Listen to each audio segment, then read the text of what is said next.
Fala, Fogão! Fim da quarta fase da Copa do Brasil e o Botafogo conseguiu alcançar o objetivo. Classificar para as oitavas de final, eliminando o rival Vasco, num jogo que, sinceramente, foi muito ruim. Nenhuma das duas equipes estava num dia inspirado, bom para o Botafogo, porque o empate garantia a gente na próxima fase. E foi o que aconteceu.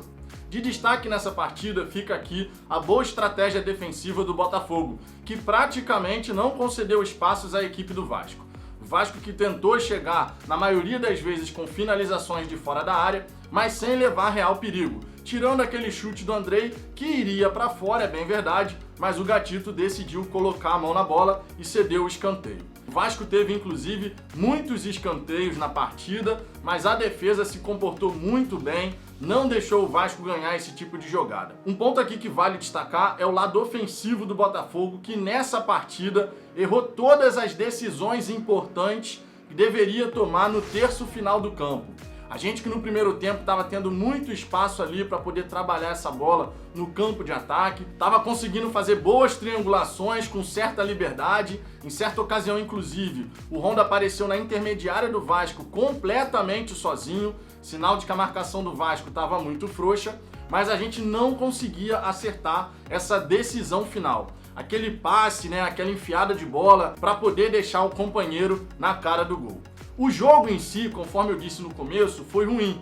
Não dá pra gente falar aqui que foi uma grande partida, um grande jogo. Foi um jogo morno na maior parte do tempo e o Botafogo conseguiu deixar essa temperatura sempre amena, sempre tranquila. O Vasco só teve um momento ali de tentativa de abafa, que foi uma bola no segundo tempo, que ficou pingando pra lá e pra cá, ninguém conseguia afastar, mas tirando essa oportunidade, essa ocasião, no geral, tudo transcorreu com muita tranquilidade. Defensivamente, foi sim uma partida segura do Botafogo. Claro, ainda apresentamos algumas falhas, alguns pontos que merecem muita atenção do Paulo Autuori. Não dá pra gente conceder tanto espaço ali pelo nosso lado direito, em diversas oportunidades. Embora o Kevin tenha até feito um jogo razoável, mas ele errou algumas decisões de como fazer essa marcação. Destaco aqui, por exemplo, um lance no primeiro tempo, onde o Thales Magno correu nas costas do Kevin, que não sei por que resolveu subir para espetar essa marcação quase na linha do meio de campo. O Thales Magno foi malandro, foi nas costas dele, ele recebeu a bola, mas ainda bem, não aconteceu nada. A equipe do Vasco, sinceramente falando, até surpreendeu por não ter feito aquele abafo inicial nos 10, 15 minutos do começo do jogo. O Botafogo ali se comportou muito bem, é verdade, conseguiu trabalhar essa bola no campo ofensivo e o Vasco meio que sentiu essa presença ofensiva do Botafogo. O fato da gente estar trabalhando essa bola no campo de ataque talvez tenha deixado essa equipe do Vasco mais receosa de fazer essa pressão, essa marcação alta, deixando espaço lá atrás. Conforme eu já tinha falado sobre a equipe do Vasco, eles costumam dar muito espaço. E nessa partida, sinceramente falando, principalmente na primeira etapa e no fim do jogo, quando o Botafogo conseguiu ali algumas possibilidades de subir no contra-ataque, mas desperdiçou nessa decisão errada no terço final, mas durante alguns momentos fica esse destaque. O Botafogo tinha muita liberdade para trabalhar no campo de ataque, com tabelas rápidas, sem ficar prendendo essa bola. O destaque negativo fica por conta do Matheus Babi. Eu, inclusive, publiquei nessa quarta-feira mesmo um vídeo falando sobre essa questão do Matheus Babi, que longe da grande área erra muita coisa boba. Matheus Babi não é aquele tipo de jogador que tem a condição de dar vários toques na bola. Ele é um cara de poucos toques, 2, 3 no máximo. Se ele tenta dominar essa bola para virar, construir alguma coisa, não sai nada. E nessa partida isso ficou bem evidente. Ele tentava ali um domínio, tentava uma saída, mas sempre acabava perdendo a posse da bola, sempre atrasava o momento de dar o passe. Então, longe da grande área, o Matheus Babi realmente não é o jogador para ficar fazendo isso. Tem que ser um outro cara ali. Infelizmente, o Bruno Nazário não estava numa grande noite e, para piorar, ele teve a lesão muscular. Tomara que não seja uma lesão grave. O Nazário que errou muitas bolas bobas nessa partida, teve ali algumas oportunidades de fazer um chute de fora da área, batendo colocado, tirando o goleiro, aquele chute à la Kaká, vamos dizer assim, aquele bate de chapa lá no canto sem chance para o goleiro, mas estava pegando muito mal na bola, não estava conseguindo realmente chegar com perigo, chegar de forma efetiva para conseguir fazer essa finalização. Eu, inclusive, lembro aqui da finalização no segundo tempo. Ele consegue puxar para dentro e na hora que ele vai bater, ele pega muito mal na bola, a bola sobe, que é uma barbaridade. Enfim, foi realmente uma partida muito abaixo do Nazário, que no começo do jogo até aparentou que faria uma boa partida. Estava participando muito bem dessa tabela rápida, soltando a bola em velocidade, errava algumas vezes, é verdade, mas como todo o time do Botafogo quando chegava ali no terço final. Aproveitando que eu estou falando aqui das individualidades, eu preciso falar do Kalu. Como o marfinense ainda está muito mal fisicamente. É nítido que ele está travado, está sem força, sem agilidade, não tem aquela explosão, aquela desenvoltura que o Kalu apresentou ao longo da sua carreira. Com o Honda no começo, também vale lembrar, essa parte estava bem complicada. Mas agora, com a sequência de partidas, dá para ver nitidamente que o Honda está mais solto em campo, correndo de um lado para o outro, sendo mais participativo.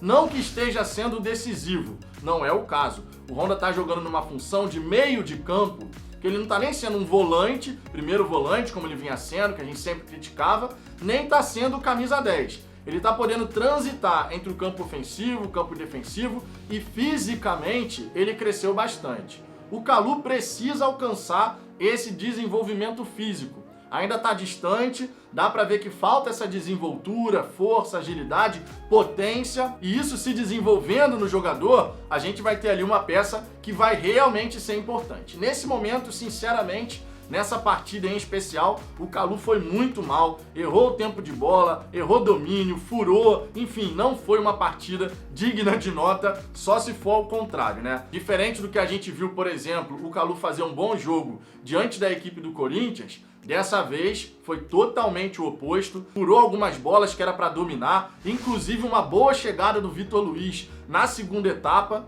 Essa bola é enfiada para o Kalu dominar, só que ele fura e ainda bem o Vitor Luiz estava chegando. Mas novamente a gente pecou na decisão final, naquele terço final ali do campo. O passe não encaixou, a gente não conseguiu em momento algum dos 90 minutos, quando teve a possibilidade de trabalhar essa bola chegando no campo de ataque, conseguir encaixar aquele passe. No final, inclusive, ficou bem evidente isso. O Juan levou na linha de fundo, você tinha o Davi Araújo fechando na primeira trave e o Pedro Raul entrando na segunda trave. O Juan tentou achar o Davi Araújo, mas o Fernando Miguel conseguiu fazer a antecipação.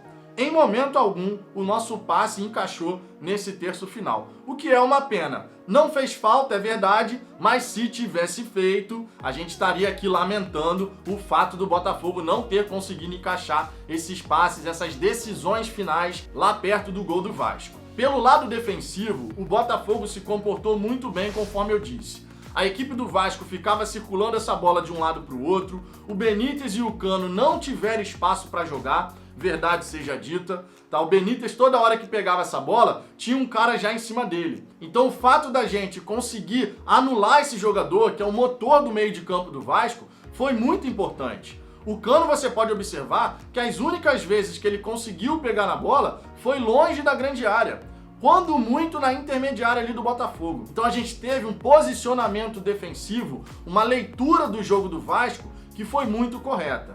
É aquela história, quando você tem a vantagem do empate, se você tirar os espaços do adversário, que foi o que o Botafogo fez na maior parte do tempo, a gente consegue a classificação. Fizemos o dever de casa, vencemos por 1-0 e empatamos em 0-0 fora.